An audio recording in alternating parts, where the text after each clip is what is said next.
through this. That's there.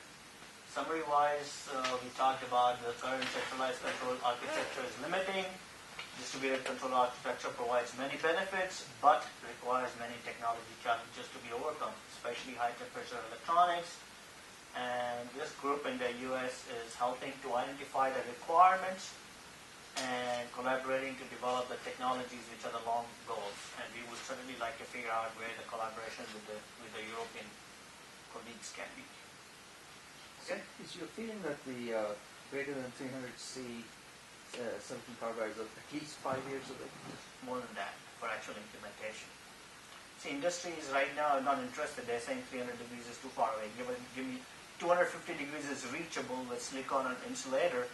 And see there's additional stuff. You cannot, if you want to build 300 degrees centigrade just for airspace applications, there's not enough market. So you got to see where the commercial market is going. Now 250 degrees C commercial market is going towards that because of automotive applications and for gas drilling applications, for well drilling applications. Those drills go down, they generate a lot of heat.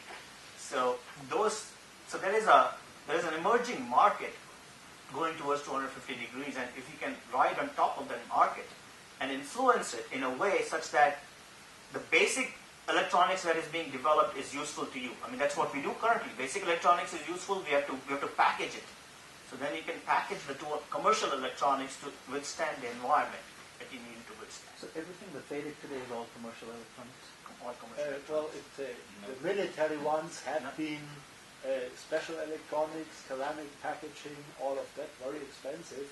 But future generations of any military stuff might build on commercial electronics simply due to the small lots we can order. Yeah. So commercial is all commercial electronics, but packaged specifically. The basic electronics is commercial. There is a power PC. The latest FedEx is a power PC. Chip processing chip is a power PC. Different people have different solutions. Some people use commercial, some use bespoke because of the obsolescence issue. You can't say that everybody uses commercial. Okay, that's our DECVIC says everybody uses commercial. That's what I gathered from. The plan is obviously to use commercial components because they give you a price advantage. Benefit. Yeah. And again, the thing is to use common standards so that you're not tied into one provider, right? So you can buy from different providers, so that gives you price competition. Maybe. Right. I know, it's a big challenge. Yeah. It's a big challenge. Okay, so that's the idea there. So that's how the sensors and actuators guy is working here. The idea is how do I get sensors and actuators packaged, electronics packaged into my system, so it's a whole sensor system. It's not just a sensing element. But if you want a whole sensor system which would say, okay, give me output in engineering units which I can put in a digital data bus and be it smart and tell me if something is wrong with it, that there is something wrong and this data is not reliable. So. You say you've got people working on the bandwidth of that communication? We have a little bit of research. We did write a paper on communication requirements for distributed agent control. So we did some basic stuff on it. If you're interested, send me an email and I'll try to dig it up. But we're hopeful that 5 years you'll start seeing some changes in the architecture. All right. So unless everyone starts driving a BMW, it's going to be 250. Right. I don't know whether BMW has any more fancier electronics than the 300 degree C doesn't exist right now. Electronics doesn't exist. Integrated electronics doesn't exist.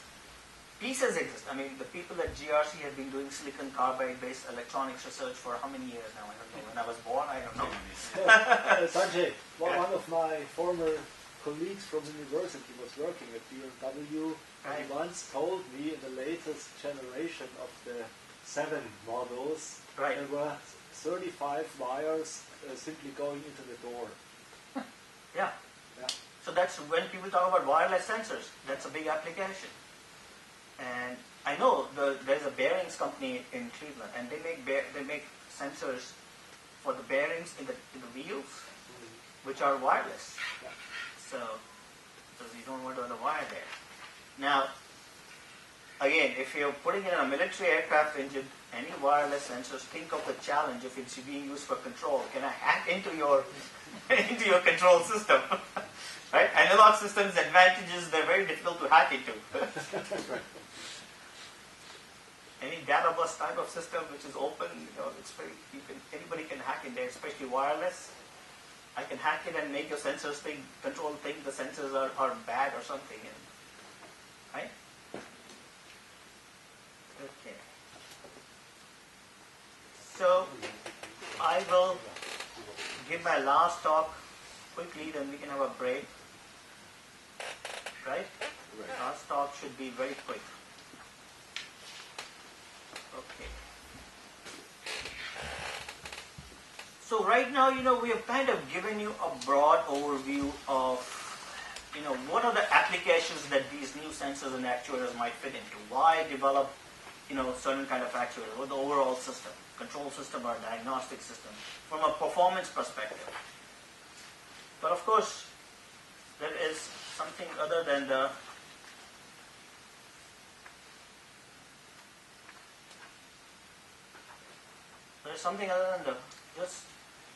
just the performance. There is the technology value proposition, which the OEMs here will fully understand, and that's the one that we researchers have a difficult time with. Hey, I showed it in my simulation, it works. Why aren't you putting in an engine? Okay, so from a business case, if you do a little bit of financial thing, let's say everything is based on value. So to be incorporated into the engine, a component must add value, unless it's intrinsic to the safety of the system or is essential to meet minimum performance requirements. Right? Control by per se, you can say, is intrinsic for safety, basic control. You want to go safely from point A to point B. That's about it. It's not intrinsic to performance right now, because performance is steady state based. Controller takes you to a steady state and maintains a steady state. Your design determines what your performance is. Control by itself does not add any new performance. Right? So it's just the safety, you can say, controls buys in. So basically I need a basic control logic in there to go from point A to point B safely, to make sure, or you can say operability, I want to make sure I don't run this engine such that I'm going to use up the life faster than it needs to. So, but what is value?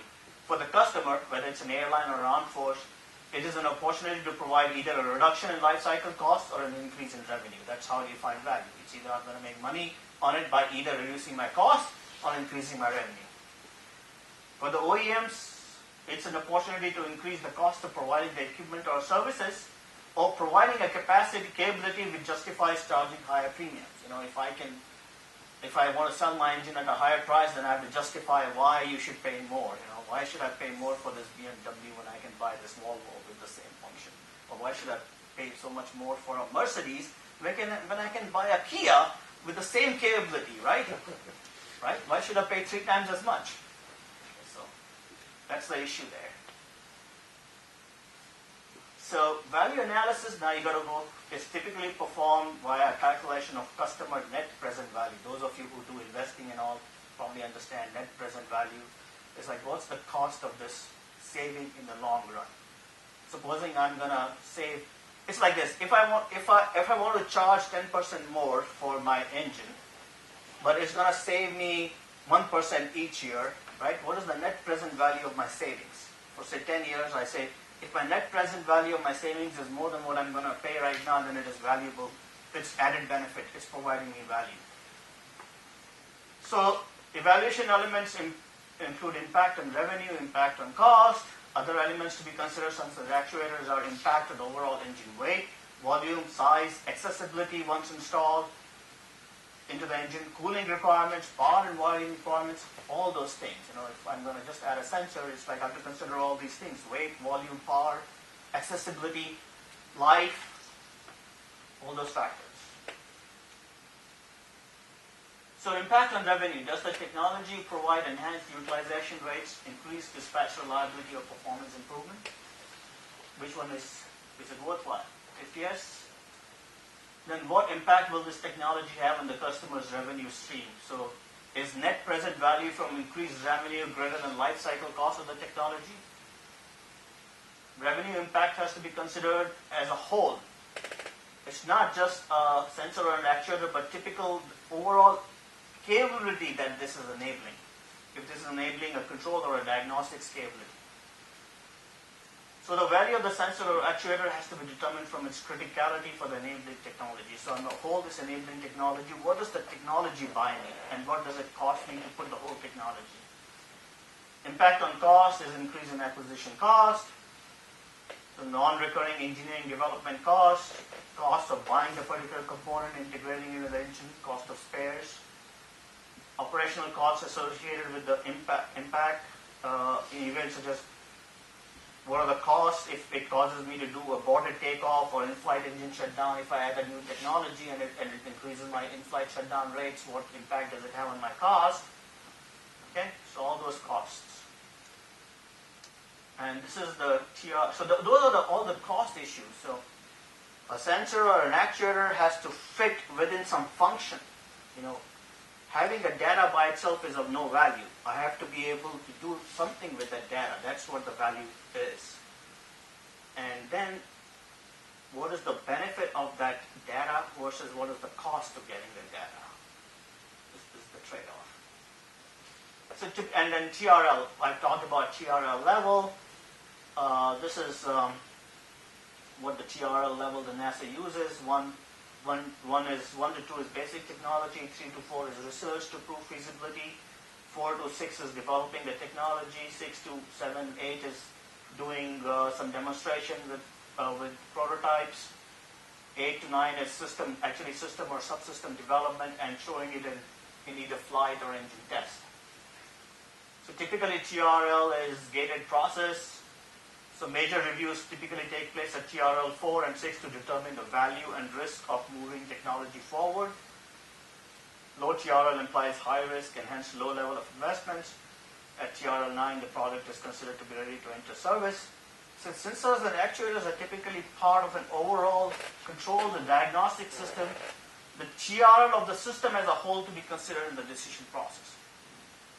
You know, you can, under the JSF program, there was a lot of emphasis on diagnostic sensors. So they developed a lot of sensors, but what they didn't develop is how does the diagnostic sensor fit into an overall diagnostic system. So a lot of this stuff didn't find its way into the production system because they didn't mature the whole system as a whole. So that's the important thing. Where does this system fit in, and are all the pieces of this technology at the appropriate TRL level? I mean, to get anything into a product, you have to at least get something to a TRL 6 because no project manager for an engine development will look at your technology unless you're at TRL 6, right? Right? At the very least. TRL 1, 2, 3, 4, you can get funding from government research agencies, but getting the TRL 4 to 6 for any technology is the killer. How do you get because that's money required to go from 4 to 6 is quite a bit of money, and where do you get the funding? The development guys won't give you, the research guys, it's too much money for the research guys, so that's the difficult part. So a lot of ideas die down at TRL 4. So, all right. So just meeting performance requirements is not enough. A sensor actuator technology has to buy its way on the engine in terms of perceived value to the engine manufacturer and or the customer. Sensors and actuators have to meet other requirements, not just performance, weight, size, volume, reliability, durability, maintainability, all kinds of keys. And they're part of a controller or a diagnostic system. Integration into the overall system should be a consideration. How would this sensor capability fit into an overall system? And the perceived value has to be at the system level. It doesn't suffice that, hey, I can actuate the flow, but how does this actuation of the flow fit in with a sensor and a control logic, and where is this control logic going to fit? All that stuff is keyword. So that is the end of my talk.